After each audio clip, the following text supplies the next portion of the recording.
Today's episode is brought to you by Disarray in Dallas. Again. It's high noon.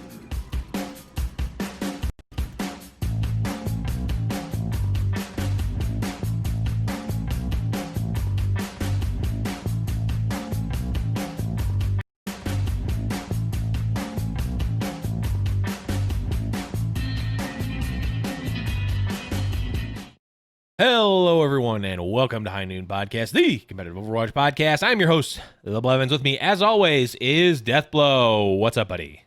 Not too much, my man. What is going on with you? Oh, we're just getting each other extremely hungry by talking about food before the show. And we're very dumb for doing it. I don't even know how it came up, but it sure did. So we're both literally mouth-watering right now thinking about food. You said something stupid about In-N-Out, I'm pretty sure, and then I had to defend its honor because you're wrong. All I'm saying is that the fries were inedible. I literally didn't even finish them. And yes, before everyone starts saying, did you get them animal? Yes, I got them animal style. Everyone knows to do that. It's not. I ate them. They were edible. You're wrong. Different time.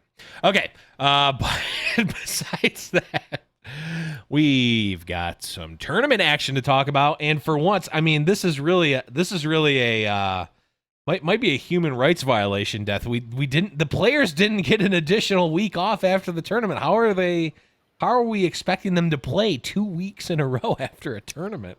I don't know. I wouldn't think they could tie their shoes or feed themselves after such a Herculean effort. But nonetheless, here we are with matches on the schedule this week. And the three teams whose regular seasons are already done must just be beside themselves with joy because they don't have to face this task. No, all jokes aside, there's no holiday kind of tied to the end of it. I don't know if that factored in or just... Right. The fact that there's only 2 weeks left in the regular season, so let's go, let's get it done. Yeah, is kind of shifting into the attitude here, but we will see how they fare now. Yeah, for sure. We'll see if there's any different market differences in player performance or team performance, but I have a feeling probably not. Okay, so let's jump into it, and of course, you want to stay up to date on the Tier 2 scene, Tier 3, and all of the other non-Overwatch League Overwatch. Make sure to check out Blackwatch Report. Of course, Kyle and Thorn keeping it up every single week. Make sure to check them out on their feed, Blackwatch Report or Blackwatch Report, without the O, on Twitter. Death, anything fun and exciting for you this week? I played Overwatch this week, wow. And I enjoyed myself. Wow. I hard threw for 3 days. I just locked ball every single game. I channeled my inner Ameng. It was surprisingly, I mean, it was just a really good time. I always play with stacks, so I had 3 to 4 people or whatever with me.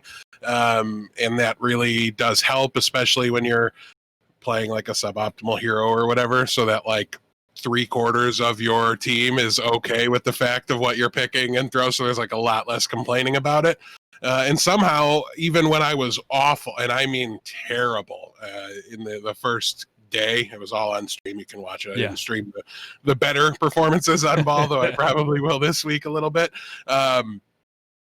Even then it was funny, the randoms in our group would be complaining about the GM and Masters support players that I brought to on alternate accounts to try to make up for it. They were complaining about them instead of me. So that was awkward and hilarious. But they were right. It was their fault. I'm a Hammond god. What do you want from me? Pro Hammond. Yeah. Other than that, I did play a little Valorant this weekend. Partly remembered what I enjoyed about it initially, and also partly remembered why I stopped. But either way, I think you'll probably catch a little bit of both of those games on stream in the next little bit. Depends what gets going on. What I've got on the schedule. I don't like planning it with my streams. I just throw a stream up on occasion, play whatever I'm feeling at the time. It's a way to do it. If you don't like it, don't have me. Yeah, if you don't like it, then definitely don't go to twitch.tv/deathblowttv and hit the follow button. Absolutely don't do that, for sure. for me, I actually was on another Overwatch podcast this week. I was on Omnic Weekly, which was fun. You can definitely check that out. I retweeted it on my Twitter as well as on the show's Twitter, so you can check that out. It was fun. They have an interesting format where they basically, the whole show is just derived around these 5 questions that they ask. So I don't want to spoil too much of it, but it was a fun show. And Atomics, we met at BlizzCon last year and did the Con Before the Storm panel together. So it was fun to get to talk with him and his co-host Hannah as well, and just have a good conversation. One thing I will spoil though is one of the questions has to do with what is one thing you would put in Overwatch 2, and I went on this whole thing about how shouldn't be jockey healers. And then I got to it. I ended up saying the jockey healer. I went through this whole thing about how people shouldn't like how the community doesn't know what it wants, and specifically the game developers should only take so much into accordance with what people want, because like you don't actually want what you want what you didn't know what you wanted, right? Like that's the real sense of joy when it comes to like a lot of these games. But yeah, after I went on that whole diatribe, I'm like, but actually if I had the choice, I would put in a jockey healer, and then talked about that whole thing. So yeah, I'm still hoping that someone from Blizzard is listening to the shows at some point and just gets even a little like, if that anything even close ever comes out, we're taking 3,000% credit for it, and we'll never ever let that one live down. But yeah, that was my official answer was the jockey healer, so had to get that one in there. But yeah, definitely a fun show to do. Definitely check them out on their Twitter. Again, I tweeted that on the shows and my personal Twitter, so definitely check that out. But Death, let's move on and get into, oh god, this is probably the wrong button. It's News. Oh snot, I got the right button. Yes. You've never gotten it wrong, by the way. I haven't gotten it wrong yet, but it's literally a gamble. Even though I make the buttons like a few minutes before we start recording, it's still a gamble as to which one's which. Even though I can check, but I don't. Let's start off, as we alluded to in the beginning. The Dallas Fuel are in the reorg mode. They've released Arrow from his head coach position. Yang will serve as the interim head coach. Death, you have been vocal about Arrow for a long time. What are your thoughts on this move from Fuel? It was time. I don't think Arrow's a bad coach. I don't think the USA would have won the World Cup last year had he been a bad coach.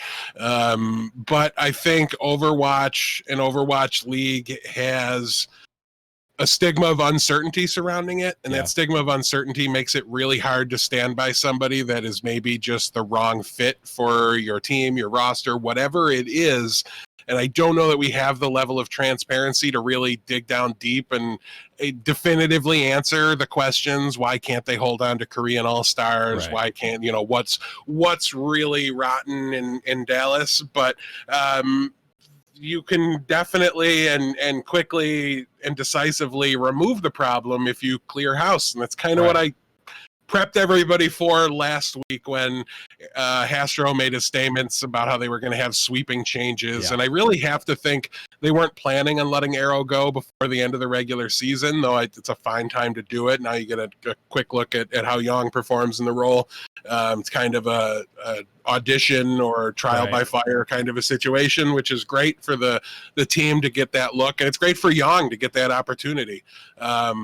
I know in football, sometimes your interim head coach isn't the guy that gets hired, but 2 years later, there's somebody else's head coach because that's on their resume now. Yep. So, I think that's certainly a positive there. But it was just really strange to me that Hastro would go out and say, like, we're going to be making sweeping changes. Like, you just have to imagine Arrow read that tweet, walked over to his office, knocked on the door, and said, like, do you plan on keeping me? Like, no. What are we doing here? Right. You know what I mean? So I feel like it might have been made awkward. It's kind of annoying as a fan when the team takes that tack of, oh, this is what the Sabres just did, right? Everybody wanted the GM fired, and they just stood by him publicly, right? Like, no, we believe in Jason and what he's doing, blah, blah, blah. But like, as long as he's here, he's in the family, right? And like, stand by them and then do what you need to do in the offseason. The fans weren't going to be suddenly angry that you like showed support for your head coach until you fired him, and then you didn't anymore, right? Like, that's, I don't know. So, but that's just kind of growing pains, and that's a little bit on just how transparency works in Overwatch League. Everybody that gives you a little bit is kind of going on there, out on a limb to do so for the most part, since there isn't like requirements to announce things, et cetera, et cetera. So yeah, I don't know. There's really nothing to this. This was something that was going to be demanded by the fans overall, no matter what. At the end of this season, I kind of just assumed it was going to happen, and now it already has, so we don't have to ask the question. And yeah, I don't know, it didn't really, we'll get to it, but they didn't really give them much of a boost going into this tournament, right? But maybe it did stop the bleeding a little bit. Just having that fresh face, that change. You know, the same coach can only coach the same team. I don't care how good he is, he can only coach the same team for so long, because the halftime speech he gave 3 years ago, he has to recycle at some point, right? Because you've only got so many inspiring tangents you can go on, or what have you. So, you know, it's just kind of one of those things. It's, like I said, the uncertainty surrounding the league as a whole, the team as a whole, everything just says, like you said, we're going to be making sweeping changes. We're not happy with the way things have been going. Right. And yeah, so we'll see how it affects the roster. Obviously, they can't do anything about that side of things until the season does end. But they've made adjustments where they could for now. And we'll have to wait and see how it all plays out. There is a couple more games here for Dallas. Then there is the opportunity for a postseason run if the players and Young want to make a case for themselves to stick around as part of a group or even a core and be built around. Now's the time to do it. Yeah, I mean, it's also the audition for roster, you know, trades and additions for next season, right? Like, you know, definitely players have plenty to play for, especially you know, guys like Crimzo and Paintbrush and really all of them, to be honest, except for Doha. He's done more than prove himself. And Gamzu and Note will have no problems getting tryouts as a bare minimum, right? But like a couple of these guys really are trying to demonstrate that they belong here. And your thoughts on them aside, it's not the fans, it's not anybody but the general managers of the other 19 teams that they need to convince. And so they're going to be doing everything they can to put out the best tape they possibly can, and really earn those tryouts so they can try to get back in the league next year. Yep. Well, one other piece about Dallas is that Harry Hook has been released from the Dallas Fuel due to player misconduct. If you didn't see this, you can check either the Reddit thread or just Harry Hook's Twitter, essentially, to see the synopsis of that. And we also talked about it in the High Noon Discord as well. But long story short is Harry Hook is gone. Yeah, absolutely. He's gone. Unapologetically so, despite kind of what I think is really just a level 1, like, base level of intelligence. You shouldn't be typing these words, like, regardless of what it means about him as a person to think those things, et cetera, your opinion on it. I think we can all agree that it's really stupid to say it in the current political climate that we live in. So just really puzzling from a guy that, to me, I didn't know much about Harry Hook. I've never met him, kind of out of left field. So very surprising, but at the end of the day, weird hill to die on. Yeah, very weird, very, very awkward situation there. And to be honest, this is a player that had played his way out of competitive Overwatch. He wasn't getting re-signed. Nobody else was going to sign him. He's the old guard. You don't need a Lucio player that also plays Soldier 76 anymore. So let's just move on and not give it the the time of day, I suppose. Yeah, it was Yeah, just a very weird situation. But it is, if we take away the sort of awkwardness and the substance of why he was released, it is sort of a monumental point where like there is no more original Envy in Overwatch League anymore, right? I'm pretty sure Harry Hook was the final member of Envy that was on Dallas Fuel and was in the league. So I think it's the end of an era, right? Like Envy was and likely will remain the best for their time Overwatch team, period, right? Like they had the insane run for so long in competitive Overwatch, and then obviously the Dallas Fuel didn't really pan out the way that a lot of us old timers of Overwatch thought. But it's a big thing for a lot of us old timers. Yeah, he was the last kind of hanger on of that initial roster, and right. So he's gone now. Definitely, I think a solid signal for Dallas fans, right? A lot of people picked that team in part because of that roster, how good they were in the past. And then it didn't really pan out. And so I think the official final nail in the coffin to end that era, I think will come as a relief to people that stuck with it. Which, good on you. If you picked the team because they were the best in the world when the league formed, and then you were that wrong and you stuck with them, good on you. It almost makes up for picking a team because they were the best in the world at the time. Yeah, exactly. But almost. We've got another signing here. Seoul Dynasty have signed to you, Death. I think you have the correct. To you. Oh, I pressed the wrong button there. I finally messed it up. Nope. Man, I don't know what button it is. Is it this one? Nope. I literally pressed every other button. Okay. We've got it. I can edit this out, even though I'm not going to. I make a special drop. It's not top of the muffin to you. No, it is. To you. We got it. After me pressing literally every other possible button, we got there. Yeah, so Overwatch League today's meme of the week. Yeah, where did that go? Where wasn't that there? Okay, this is a different soundboard with different buttons that you can hear. Okay, I'm using the ones that you can hear. But yeah, To You is a two-way player for Seoul Dynasty. Do we know anything about them, Dad? Sorry, it's not top of the muffin to you.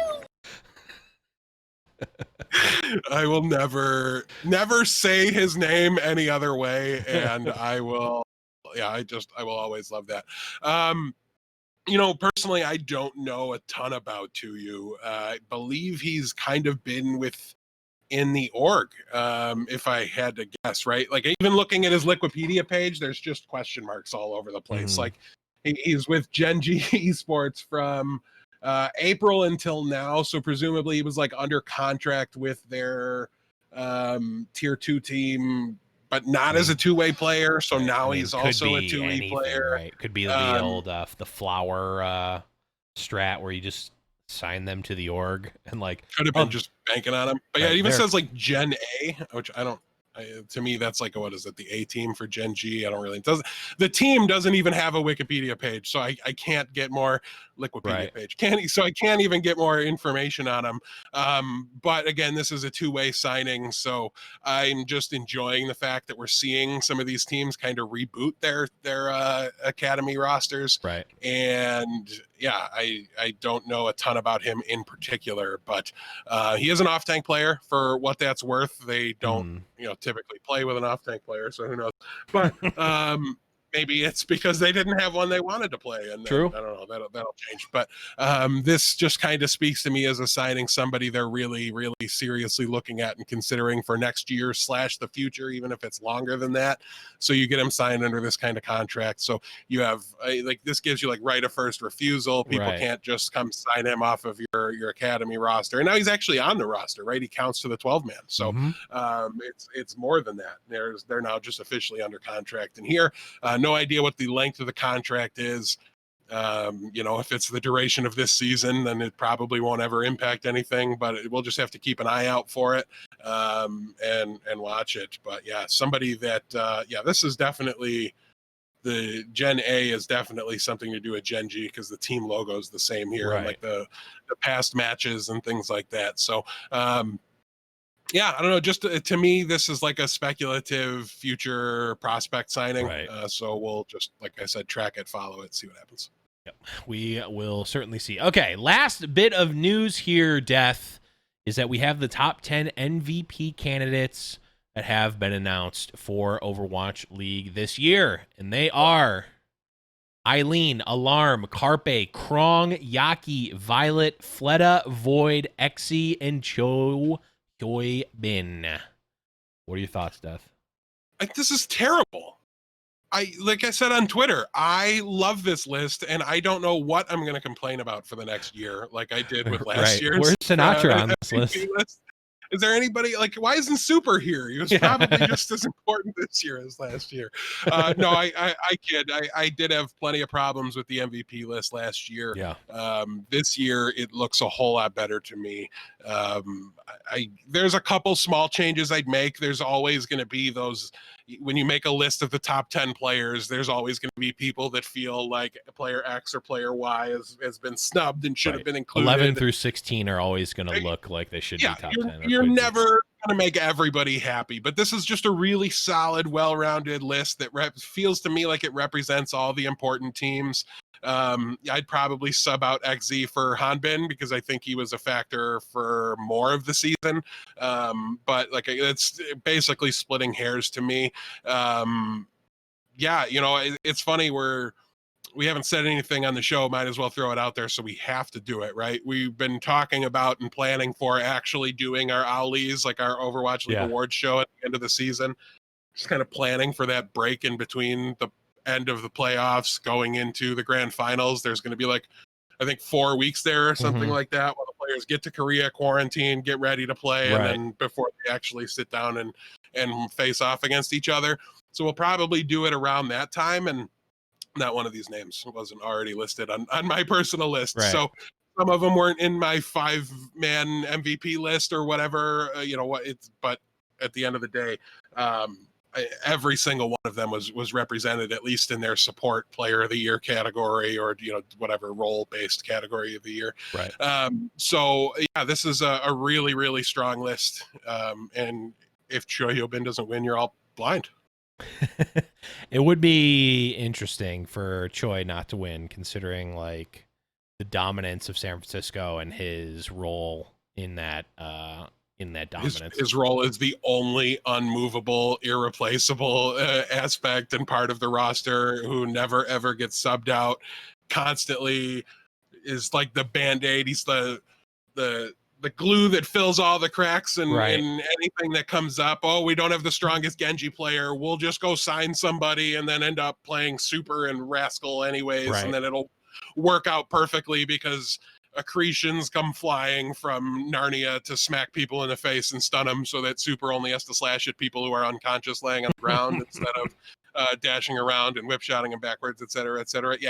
So I mean, but I make the case like it's hard and fast and it has to be him, but to be perfectly honest, it really doesn't. There's a handful here that I think could realistically take it home, but I have a hard time entertaining too much of an argument against Choi Hyun-bin at the end of the day. So he's who I'm voting for. Like I said, if you disagree, you're objectively incorrect and or blind. But let us know who you'll be picking anyways. I know we had some fun talking about it in the Discord. So discord.me/High Noon Podcast. Hop in there. tell me why you think you're not wrong, and then I'll tell you why you are. Yeah, definitely always it's always a fun discussion. It's more fun. I feel like it's more fun when the list is actually relevant. It's like, yes, why?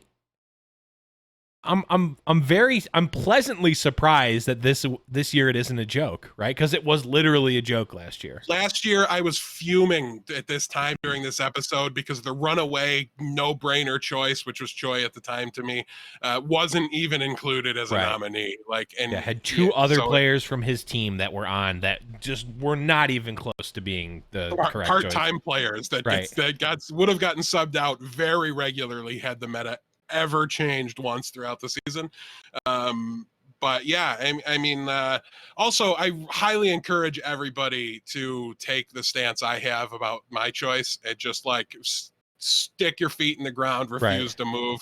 This is the MVP discussion. There's no wrong answers. All 10 of these players are absolutely phenomenal. So just die on the hill of whoever you're championing, and that'll make, I think, this whole process the most fun. I'm sure I'll have plenty to complain about, to be fair, when the result comes in and the fans get the vote, and like it's just Eileen because China has so many people in it. But really, at the end of the day, that is kind of like weighted out by the media and the broadcast team and stuff like that. But until we count as media, I don't I don't know how that works. So I just assume the fans pick everything, and it's like when you have like you're a 5-stack in Overwatch, right? And you get crushed. It's obviously the sixth man's fault, right? The guy that's not in your, you just blame him inexplicably. Really funny. I tried to do that, but I got my characters mixed up, and I blamed Yankee on something when we were playing this week. That was really fun. I'm like, I don't know what's going on, but this Widow's throwing. He's like, what am I doing? I'm like, damn it.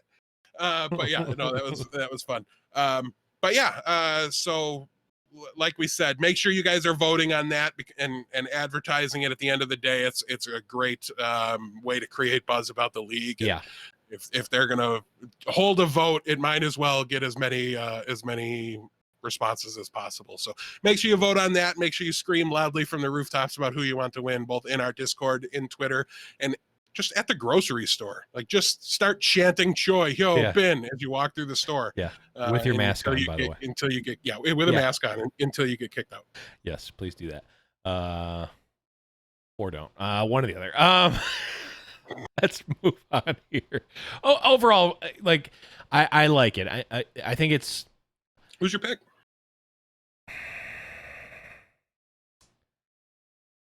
It's no Nyxl players there to 5-0 for you. Right, huh? I know, which is disappointing, but I mean, if it's fair.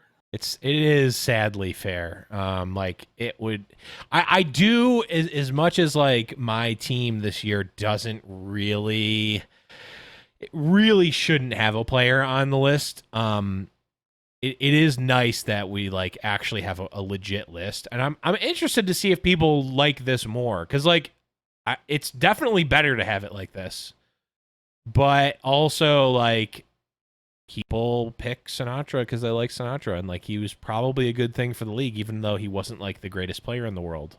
Even though people would say that all the time. God, that reminds that tweet from Puckett last week about Sinatra being the best player in two games, and we're like, not even the best player at his position on his team. Who's gonna tell him? Yeah, the 6th to 7th best player on his team in Overwatch. That's I don't know, but the fact that narrative was like played out, I think, was probably a net positive for Overwatch League, maybe.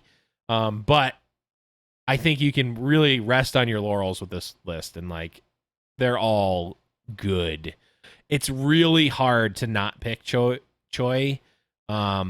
because San Francisco has been so dominant. Yes, you can pick out other players on other teams that maybe have had, and it's a big maybe, have had a bigger impact for their team specifically, like compared to the rest of their team, because Choi is on a very good team, and the rest of his team looks very good at most times.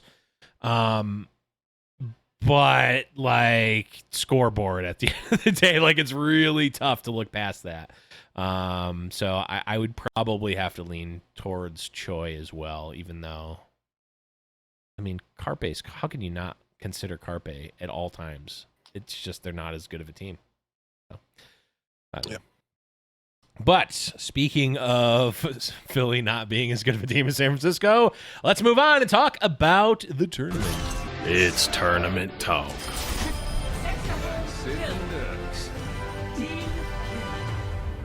All right, so we had the what did they call it? The turn? I don't even know. The, Countdown Cup. What? Countdown Cup? Countdown Cup. Yes, that's right. Forget. We had the Countdown Cup. We'll start with the NA. Actually, should we start with NA? Yeah, we'll start with NA. Atlanta took out Vancouver 3-0. LA Valiant took out your Outlaws 3-0. Did not go as you predicted. Dallas Fuel won 3-2 versus the Washington Justice, and LA Gladiators won 3-2 versus our Defiant. Then San Francisco picked Dallas, wins 3-0. Florida Mayhem wins 3-0 versus the Atlanta Reign. Paris Eternal won 3-1 versus the Valiant. And Philly Fusion won 3-0 versus the Los Angeles Gladiators. I want to pause there for a second, and every team, it looks like, picked, I guess San Francisco picked Dallas, who was technically higher rated than the LA Gladiators, but the other teams picked the lowest ranking. They probably followed regular season standings order, right? Which would be closely. Yeah, and all of those matches were just dumpsters. Except, I mean, Valiant got one map against Paris, but so yeah, that was about it. There's, like I said it going into this tournament, I picked the upset over Houston versus Valiant because it to me was closer to a coin flip, and honestly. It was 3-0, but like if you watch it, it was super close. The King of the Hill was crazy contested, and then Houston goes to their map pick and punted it. But they had like a really unique set strategy where if it works, you're like all of a sudden talking about Harsha like Deepay after like the great debate play sort of a thing. So it just didn't pan out that time, which is fine. You want to see your team pull out something like that when they're behind the 8 ball and against the Hail Mary matchup. So they, all things considered, that was fine. Dallas versus Washington gave us a fight, and honestly, Dallas is a significantly stronger roster even post decay. Just kind of speaking to the challenges of the new coach and everything like that they were facing. But yeah, the top 4 and the rest of NA is so. There's such a large gap there. I can't even think of the word to describe it. It's really, really difficult for one of these other teams to make room and find a way in. And I thought the one chance was maybe Atlanta over Florida, but Atlanta's never been that this season. They just you look at the roster and you think they should be able to make that jump, and they just haven't done it yet. So this is when the tournament actually started to me, when we got to the semifinals, and it was okay. And now everybody's got different opinions about which of these 4 is going to come out on top this time, and that's when things finally got exciting. Yeah. So in the semifinals, we had San Francisco Shock taking out Florida 3-1, and Philly getting the technically an upset 3-1 over Paris. And then the finals, unsurprisingly, San Francisco takes out Philly 4-2. So, yeah, overall, I mean, there was, if you look at the standings of the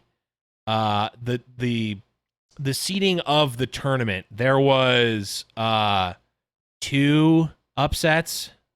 Technically, there was 2, right? Philly over Paris was an upset, and no, that's it. There's literally 1. And that to me was definitely an upset, because Paris won the tournament the last time around, literally exactly the same patch as they played on in this tournament. So there was obviously some adaptation, some level up, some difference in strategy from the teams with the extra time on the patch. You know, the meta matured a bit, and that did end up kind of favoring Philly a little bit. At least they figured out how to play within the confines of that meta better. I still don't think Hisu over Carpe is ever going to be like the championship winning strategy. Now, that overall roster is more than strong enough and Hisu is more than good enough to hold his own and come in and win some games, as they were able to show this time around. But when it really comes down to it, there's one name on that MVP list amongst the DPS players in Philly, and there's a reason why there's only one name on that list, and there's a reason why it's not Hisu. And so they really needed Carpe in there. I was surprised they were able to take down Paris, considering how they were playing the roster, but the meta did seem to shift a little bit more towards the Sombra dive-based compositions, and they were able to figure it out, were able to play well. They were really leaning on Ivy, who I've been bullish on since he was the May player for this team to open the season. So it was great to see him step in and perform really well. And to be honest, like, Isu played really well too. Like, I don't mean to like lay the loss at his feet and be like, he played like crap and that's why they lost and it should have just been Carpe. I'm not even sure they got it wrong, right? Because I don't know that Carpe has the Sombra in him to play at the same level that Isu did. But without him there, without that hashtag winnable, always clutch, gonna just switch to Widow when we should lose and kill 4 people and then we win, aspect to them, they're a lot less terrifying to me as a team. So the X factor, if you will. Yeah, just that the ice in his veins, you know, the ability to shatter dreams and put down tournament lives.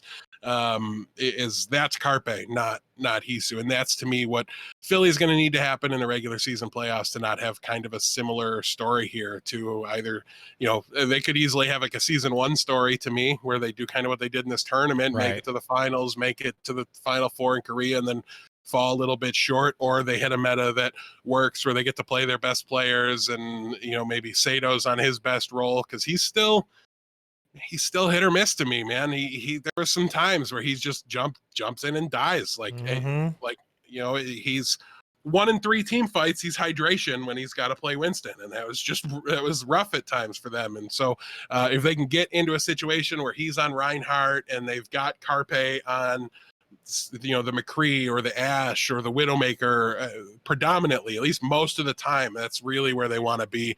That's their final form. But great on them to be in second place in the cup, you know, the cup here, when all things come down to it and they don't have that to fall back on. You know, they're still able to go 6 maps deep in the finals of the tournament. So great on them. Overall, that was a really strong match, a lot of fun to watch, and just another notch in Krusty's belt here, I suppose. Yeah, I mean, San Francisco still killing it. Philly, I mean, they're always a threat. But like you said, it does, like, there is definitely a difference when you don't have that, like, in your back pocket, and like, it doesn't always work out, right? Like, Carpe doesn't win every single match he plays, obviously, but, you know, if you're missing out on that, it feels like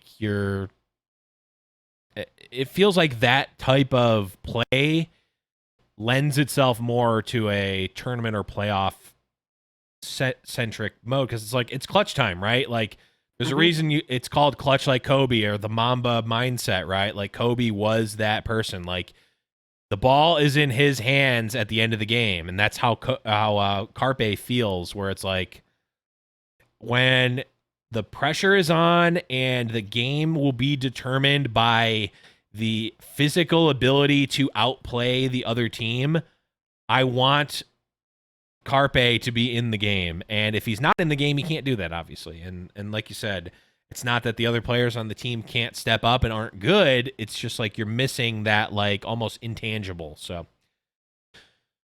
we'll see. We'll see how they end up playing it out. And obviously, the Philly staff has the benefit of seeing the players play, and they know them much better than we do, and they see the scrims and whatnot. And, like, at the end of the day, like, if I have to pick between, like, my gut feeling of Carpe being a clutch player versus, like, hundreds of hours of scrim time that I've seen, I probably start to lean towards the scrim time after a certain period, right? And to be clear, even for me, I'm talking about the difference between putting them 2 in my power rankings versus 3 or 4 in my power rankings.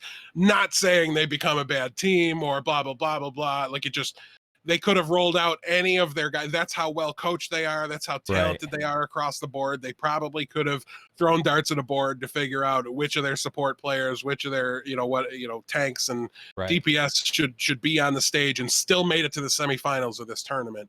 Not trying to, in the past, I know I have wanted to downplay their success and bring up some of them. That's not what I'm trying to do here. I'm just merely pointing out that I think they're at their best with a specific couple of options, and that's Sato on Reinhardt and Carpe on the stage in the lobby. Yeah. Okay. With that conclusion of NA, let's move on and talk about the Asia Pacific region. Of course, Shanghai started off with a bye, being the number 1 seed. Guangzhou lost to NYXL 3-2. Hangzhou wins 3-2 versus Seoul. Chengdu takes out London 3-0. So I believe, I don't remember if you picked Seoul over Hangzhou, but pretty much, no, you definitely picked Guangzhou over NY. So your bracket was dead. But my Asia bracket died an ugly death. It did not do well. Shanghai really put the boots to NY 3-0. And Hangzhou wins 3-1 versus Chengdu. And then Shanghai wins a dominant 4-0 versus Hangzhou in the finals. Death, anything notable here in the Asia Pacific region? Yeah, I'm pissed, Blevins. I'm downright angry. I was in the Chengdu zone. I had them going the distance. I had them winning the whole shebang, not because they were the best team, but because they were good enough to allow Shanghai to kill themselves and to C9 and just cost themselves the championship win. Hangzhou was not good enough to force that out of them. I feel like Chengdu lost their identity going into this event. They had it working. They had all the mojo going. They were the team playing ball better than everybody else. Ball was viable. I was convinced of it. It's good. Just play it. It's every bit as good as the Winston if you have somebody that can get the most out of the hero. Chengdu might be the only team in the world with the only player in the world that was able to do that. And I saw way too much, I'm blanking, Ating. I saw way too much Ating out there. I saw Ating playing just at all. I didn't want to see that. Just roll the ball out there and play it. I would see Aming out there playing Winston. So like if he's not your Winston player, get him out of there. Also, if he's out there, just play the ball. Like they seemed like they outsmarted themselves, right? And it's not a super uncommon thing to happen in sports. You find something that works, you start to get some credit for it, you start to get a little bit of a swagger, and then you think it's because you're so smart, Mr. Coach. You think you're the one that figured it out. So if I decide to change it, of course it's the right thing to do. And then you change it and it doesn't work because you just outsmarted yourself. You outcoached yourself. That's what this felt like a little bit to me. I don't want to take anything away from Hangzhou because they did really seem to be meshing a little bit. Architect showed a high level tracer that I didn't expect to see from him in that match against Guangzhou. I think of him more as the flex, more projectile player, I guess, right? Like you think Genji, not Tracer, when you think Architect, but he played it great. And I mean, he's also shown plenty of hit scan roles. He was the Widowmaker for a while for San Francisco and performed very, very well in that role, I thought. So it shouldn't have been crazy to think he could break out anything and do well with it, but I just caught me off guard. I wasn't ready for it. And I think it did the same to Chengdu. They were able to just play some Tracer Sombra and just kind of get away with it a little bit here. And it's a kind of flexibility that Chengdu should just be playing what they do best and making people adapt to them unless it really doesn't work. And I don't know. I thought they gave up on it too fast and it just didn't quite come together here. Well, the Hunters fans will just, I guess, have to put a pin in that feeling of thinking they had a chance to run away with the tournament and try to come back to it next year. But we'll see. It's going to be weird to watch what this team does in the offseason because their results say it's time to change things up or chang things up. But I don't know if they're actually going to do it because they've always just they're that offbeat weirdo team. And I don't know if the org wants to get away from that identity, but they also don't seem to embrace it fully. I don't know. I can see absolutely anything happening with the Chengdu Hunters in the offseason. And unfortunately now, realistically speaking, that's probably where the conversation needs to go for Chengdu. Is what's going to happen next year. I mean, they've got the benefit of the small bracket going into the postseason, so you don't need to go on as crazy of a run or as crazy of a tear to find your way into that top 4. But it's... or top 2, I guess, for the region, but it's really hard to imagine them getting it done. They couldn't hear it. It seemed to fit them the best possible. So yeah, it does seem like they haven't embraced that as much. And I mean, it's a tough thing because it's like it almost in a different way, but also in a similar way, feels like the walkouts for Florida, where it's like the fans loved it, we loved it. But like the team doesn't necessarily want that to be the thing that they're known for, right? It's like at the end of the day, we just want to win games and we want to do that however it takes. And sometimes that's a crazy ball play, but like maybe that's just a short-term gain and not like a longer-term thing. And they don't, it all goes back to the like, I think a lot of the teams and how the teams and players play the meta in general is pretty risk averse. Where it's like, yeah, we're not really going to throw something crazy in all the time, or that's not our MO. Like we do it sometimes because we feel like we have to, but it's not like what we're doing. And that's less fun for us, obviously, but also the teams just want to win. So, and they're going to do that. Let's learn the lesson Florida did, though. When you take away that thing that makes you special, all that's left is losing. Right. Until you completely change the roster and rebrand the color scheme and all. Right, like you've got to completely hit the full reset button on everything in order to turn that around. So I don't know. Keep your gimmick, keep what makes you unique, keep what makes you hard to beat. Chengdu might not have won a lot, but I have a feeling if you asked their opponents if they were easy to beat, the answer would be no. It's kind of like that mentality of traditional sports. Like we might not be the best team, but we're not going to let people come into our house and beat us on our turf.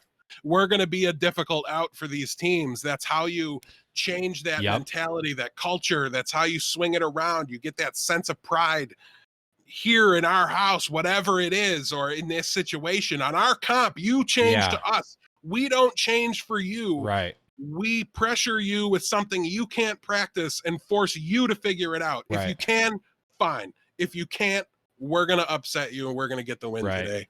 And without it, when you try it, when you're just worse than the other people, when you're worse than the opponent and you just try to stand up toe to toe with them, mirror match them and take them down, you just lose.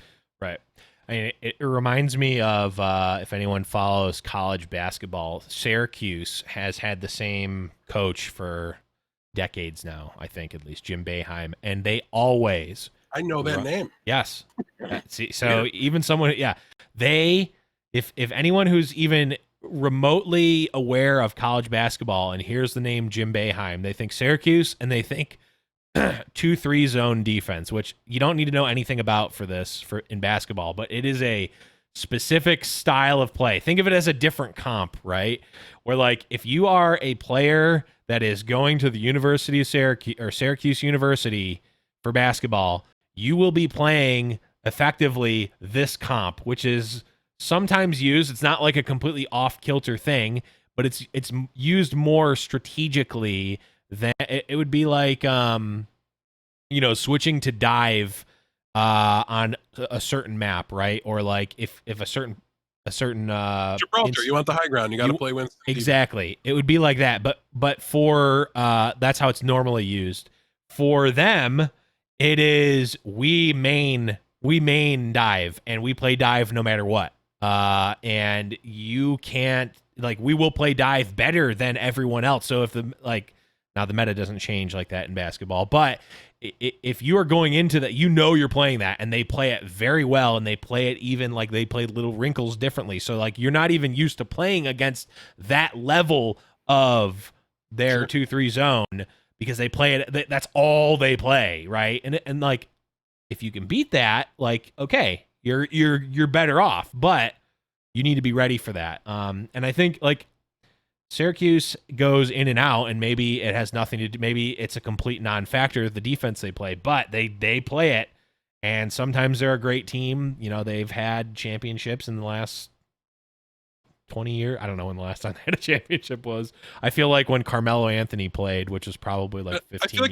years they're always relevant because they always put down the teams that are struggling to play whatever they're trying to play. Like if you don't come in and play what you play as well as they play what they play, they're going to get you. So they're always in the tournament. They're always in the running, or they're at least a contender, at least with an outside shot. Yeah, right. like that's, I don't know much about college basketball. This might be the full extent of what I know about it.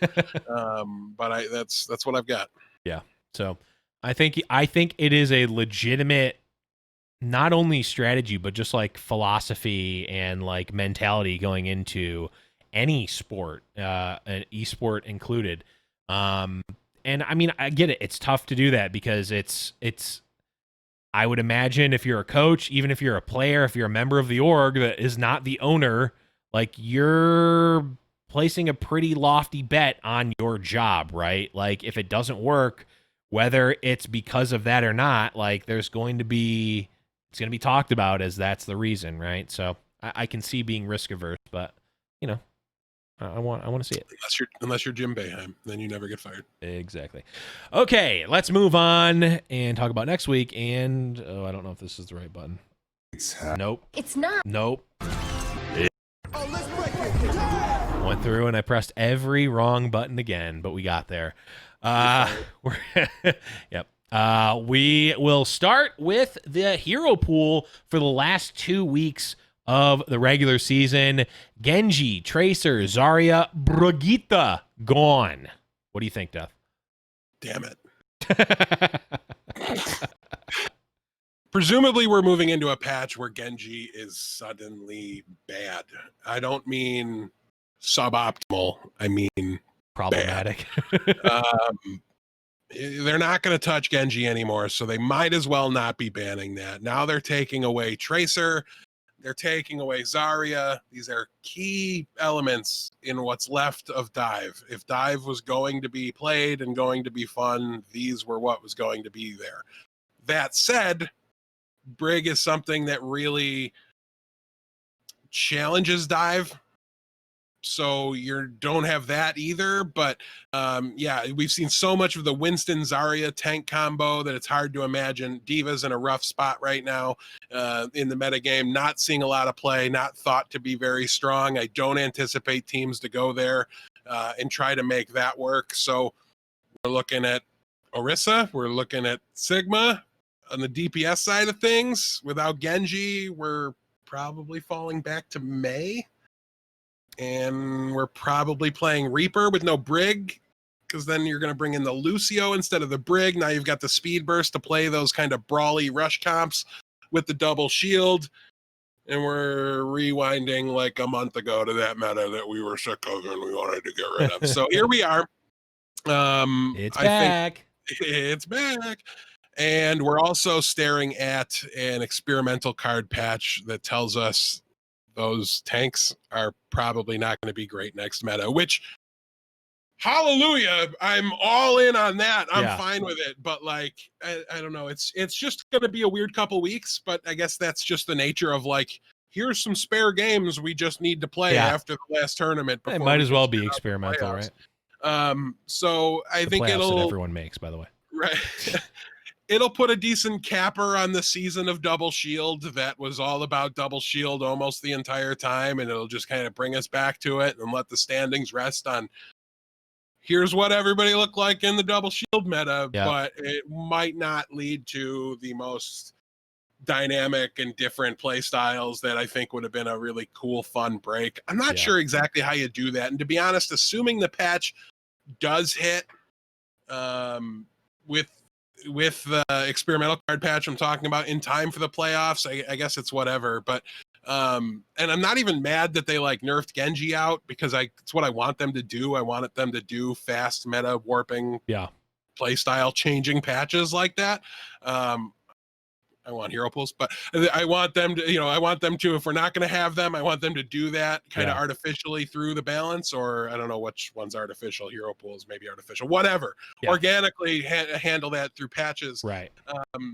So like people complaining that that's what happened with Genji, stop, but complain instead that they didn't do that with Orisa. Like, why is it was literally like the patch going into last season's playoffs that put Orisa into the forefront as a must pick, have to play main tank, and now we're not going to leave that until, I don't know, just do it faster. Anyways, that's not what this is about. Expect double shield, expect some of the May Reaper. Your main supports are coming back to Lucio, so if you really wanted to see FD God flying around and playing Lucio again, you'll get that chance. If I'm looking to see if San Francisco even plays, and I do see them, so if you wanted to see Moth come back into things, whatever you wanted to see, you'll probably get that again. But yeah, I don't know, kind of rewind a month, and what do you expect teams to play? That's what I'm guessing they're going to be on. Makes a lot of sense. But we'll go in and talk about the matches. Maybe we'll run through some of these, because I did not realize we're pretty good on time, I would say. Pretty far on time. Let's start it off with London versus Seoul here. Death, who do you got? Seoul, but I'm dead inside on the dynasty. I gotta be honest with you. Yeah. I'm just similarly apathetic about London at this point as well. They're not looking good either. No, this is a battle of teams I don't think have what it takes to make an impact in the postseason. So I guess 6-1 and pick them here, but give me Seoul. I'll just ride the strength of the roster. They can't seem to make the most out of, no matter what they do. Yep. Yeah, I don't know. Both teams that I think are just fundamentally flawed and broken right now. Yeah, I think this really also, like, this week and I guess the next week as well, really make me feel how little this matters, because everyone makes the playoffs. Like, like, what does it matter whether, like, if it's a win or a loss?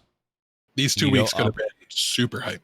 Right. Also, as chat's reminding us, somebody said earlier, this is the first of 2 times the London versus Seoul matchup happens. Right. Oh, right. So, yeah, because we need to make up matches. So, yeah, this just really feels like garbage time. Yeah. So select all on all this analysis and just Control C, and then just hang tight for a minute. We'll Control V later. We'll Control V it in a second. But we move on, and Florida Mayhem are playing against Vancouver Titans. This is a tier jump, right? This is tier 1 or tier 1.5 versus untierable right now. Versus TEAR tier. This is a solid victory for the Florida Mayhem. Yeah. Which is crazy to say. This is a time where we can cut to now, and we're both very confident that we're saying Florida Mayhem beating the Vancouver Titans. If we go back a year, we would go, nah, there's no way that this timeline played out. Go back a year, we'd hear you make the same prediction. True. Don't lie. And this is me high-fiving my old self, even though I don't have the other half of that. So there's a timeline where I'm very happy about this, and I'm laughing. But yeah, we would flash forward to this, and our past selves would be like, "There's no way that that's true," and we go, "Oh, that is the least crazy thing that we're going to tell you about the year 2020." But it is true. Okay, moving on. We have LA Gladiators versus the Dallas Fuel. This seems like a little bit closer of a match, at least. A little bit. Even a little closer if Decay was still there, but he's not. So I'm going to go with the Gladiators here. Yep. They do seem to be a bit stronger of a team at the moment, though they do have their own issues to work out. Yeah, I don't know. They're going to have to bring a better game than they brought against Toronto to squeak by 3-2. I'll say that much. Dallas definitely still has what it takes to get this W here. If they do, I think that's a huge payoff for Young in his Oh, quest yeah. to maintain his job. So I'll definitely be watching this one closely. Really looking for the result here, but you gotta lean on the Gladiators to get the W for now. Yep. Moving along to Saturday, we have NYXL versus Seoul, and despite NY not performing super well, I think we're still above Seoul here. I gotta at least pick NY here. Yeah, they're the APAC Florida Mayhem. And Seoul is basically the APAC Vancouver Titans at this point. Yeah. I don't know how I'm saying that about the Gesture Profit team, Right? but here we are. So yeah, there's tier differences here. There's reason to be optimistic for New York, and Seoul fans are jersey shopping for another team. Yeah, I think. in shambles. I say rest in peace. Rip Totemly. I know he's a big Seoul fan. Okay, moving along, we have Shanghai versus London. This is a huge tier difference. Yeah, easy Shanghai. Yep. Not close. Moving right along, Atlanta Reign versus the Paris Eternal. And I mean, again, we're still like you mentioned it before. It's like the tail. It's like the two divisions. It's like the top four is its own like good division, and then the rest are a separate, just less good division. And Paris is in that top division. Yeah, Paris is in that top four. There's a huge gap between them and everybody else, except for the other three. Atlanta is the one that can kind of break into it. That said, I think going back to the traditional double shield suits them, especially if I'm wrong about it being like Orisa Sigma and they get into that Orisa Reinhardt kind of a gameplay. Mm-hmm. That was what the season kind of opened with, and I think they looked good. They had some like set plays. They had some interest. Like it's kind of like the play of the season to me, and I think it was like first or second weekend of the season. But it was, they set up the window, they halt, they send the flame strike through it, and like 4 people die to the Reinhardt's flame strike, and you're just like, what just happened? Right? Like, that's not a combo of abilities I've seen used before to completely annihilate a team fight, but yet here we are. So I do think, like I said, they'll be very comfortable. Atlanta will be in this meta game, but Paris is currently with their full strength, with Sparkle, with Eggsy, only able to kind of hurt themselves in this standpoint. It should be able to be Ben Best on the Orisa. That's not Reinhardt, but he's still proven to be pretty strong on it. So yeah, I'm leaning Paris here, but if so far of all the games, if I'm picking an upset, this is it. I would take Atlanta for the upset here, but not picking an upset. I do think Paris will get the win. I definitely agree with you there. Vancouver Titans will take on the Dallas Fuel. Man, Vancouver's just not, even though Dallas is looking not great, Vancouver still barely feels like a real Overwatch League team. I'm starting to like some of the pieces of Vancouver, specifically Shockwave. He came in immediately out of the gate and was popping off on Echo, and you're just like, man, he's so aggressive, he's so in your face on this hero. People just don't seem to be able to handle it, and even though it didn't equate to wins, you just have to think, like, in the meta of that I proposed, right, where you're looking at like Ashe, Reaper, May being the predominant DPS picks. Without Decay, who's there to pop off for Dallas? Right, that's not Doha territory, those heroes. So I don't know that Dallas has the DPS carry that they've shown they need to really reliably win games. I will pick this upset. I'm going Vancouver here over Dallas. Just with the upheaval, everything going on, things will be settled down a little bit, but Vancouver's been improving over time, and Dalton's looking more comfortable. But I think Shockwave is that kind of X factor on the DPS role that Dallas has lived and died by this season. So I'm going to expect them to die this time. All right. Well, I am not going to pick that upset, so we will bring out the coin, and we'll go tails never fails for. We'll give it to your Dallas. Hi, Dallas. Yep. Are you drunk? Hey, Oh, sorry, for your Titans. So tails is for the Titans. I am drunk. Not really. I wish I was. Ooh. That's going to be heads, I think. So the coin does not agree with you. Anybody else notice how he peeled it up off of his hands? No, I didn't. I didn't change the coin. I may have changed what the meaning. Clip it. Clip it. I went like this. I need a replay. I went like this. See? Yeah. No, I know. I did that. I did that one on purpose to. For the coin flip that means exactly nothing. I didn't actually do that. I just looked like I did. Moving right along, we have the Boston Uprising. So that's obviously a loss for them. We don't even need to say their opponent. But they are going against the LA Gladiators. Can we just take a minute to look at the standings and appreciate the 2-17 Boston Uprising? Just warms my heart to see it. Like you love to see it. I'm a little salty they got 2.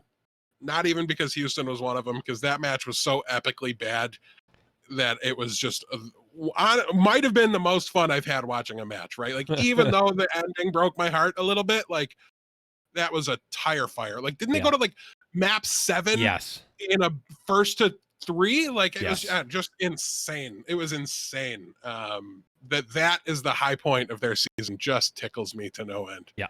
And anyways, clearly not getting a W here for Boston, so we'll Gladiators. Moving right along, San Francisco, and a replay of the finals of the tournament. We have San Francisco versus Philly. Death, are you picking the upset? What's the upset? Philly over San Francisco? Yeah, why not? I'll pick it because it's, to me, right there in coin flip territory, especially as we move out of that kind of regular, we go back to the old meta. To me, Philly really, really shined in that meta.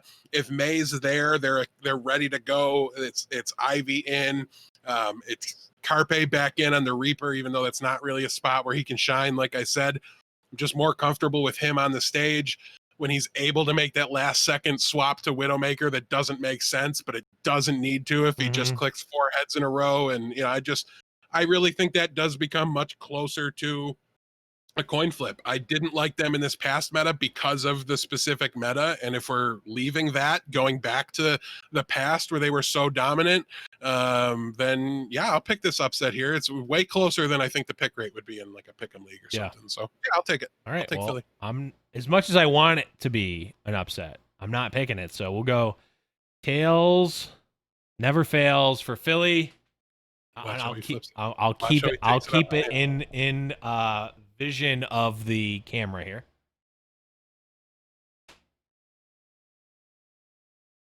Ooh, that's unfortunate. That is a heads. Oh, you picked it up off your hand the right way this time. I did it in vision of the camera, and it was against my own favor. I could have cheated and made it for Philly, but the coin picks San Francisco. Let's go in, and now we control seed. We can now control V as the second time the Seoul Dynasty are playing against London Spitfire, and paste the analysis from before. Moving right along, San Francisco versus Toronto Defiant, and as much as I would just love it if Defiant won this, podcast listeners will note that Deathblow took his Toronto jersey off and threw it away. I'll take San Francisco 3-0. Okay, yeah, easy, pretty easy. Sadly, but truly easy. I don't think we're going to see him. I'm pretty sure he's a Raid Shadow Legends player now. Florida Mayhem versus the LA Valiant. It looks again like a tier difference here. Yeah, even kind of the X factor that the Valiant have to me is Shax. When they can get him in on the Tracer, they punch above their weight class a little bit. That's when they upset people. Banned. So it's going to be not, I don't think, too rough for the Valiant to succeed here. But again, we're just going back to something that, this is where Florida made a name for themselves right. as a very viable team. Maybe back a little too far, right? Because like Yaki Tracer is kind of also that X factor, Yeah. but it's just something that kind of fits for them, right? Like you can put Yaki on the Reaper, no problem. You can put BQB on the Ash. I don't remember what they did for May, but I don't remember it as being a big problem. And the Valiant are just exceedingly average. So you've got to lean Florida here. I'll take the Mayhem. Absolutely. And the last match of the week is the Vancouver Titans versus the Atlanta Reign. Are you keeping on the Titans hype train here, Death? No, the Atlanta Reign are the gatekeepers into being good. Yeah. I'd have to think the Vancouver Titans were actually good to predict them to win here. I'm just not there yet. And again, I think there's a chance Atlanta gets a little more comfortable with their lineup, with the hero pool, etc., in this metagame. So I'm inclined to at least think they might level up a little bit. I don't have that same actual hope for Vancouver, though they've been steadily improving. Just playing against this level of competition, they're just gonna get better. But still got all their ping problems, et cetera, et cetera. So yeah, give me Atlanta here. All right.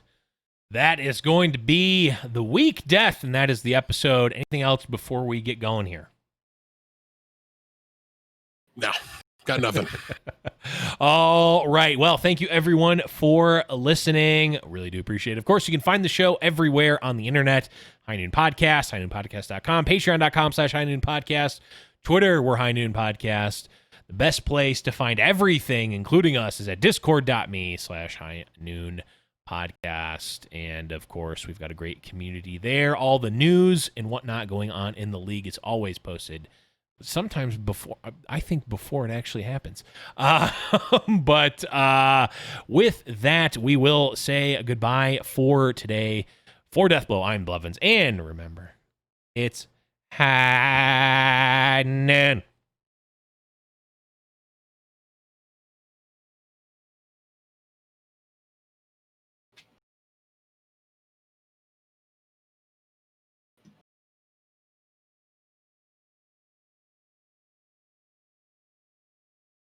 I think we've got an easy NYXL redemption arc here. It's going to be the inverse. They've been bad lately. They're going to make it in the playoffs. I'm calling it here.